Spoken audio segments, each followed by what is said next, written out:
எங்கே அழுதியோ, எங்கே உன்னை இறக்குனாங்களோ, எங்க உங்களை முடிக்க நினைச்சாங்களோ, எங்க உனக்கு சதி பண்ணாங்களோ, அதே இடத்துல நீங்க சாட்சி சொல்ல போறீங்க.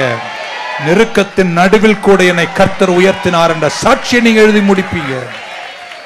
துன்பம் முடிகிற வரைக்கும் காத்திருக்காத. நல்லா கேட்டுக்கோங்க, துன்பம் முடிகிற வரைக்கும் காத்திருக்காத. எரேமியா, நீ துன்பத்தின் நடுவிலேயே பத்திரத்துல கையெழுத்து போடுன்றார்.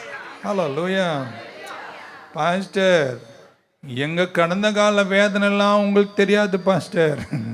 நான் உங்களுக்கு கம்பீரமா சொல்றேன் பிரதர், உங்க எதிர்கால தயவும் உங்களுக்கு தெரியாது பிரதர். புரியல? ஆமென். கடந்த காலத்தின் வேதனை எல்லாம் உங்களுக்கு தெரியாது பாஸ்டர். சிஸ்டர், உங்க எதிர்காலத்தின் தேவ தயவெல்லாம் உங்களுக்கு தெரியாதுங்க.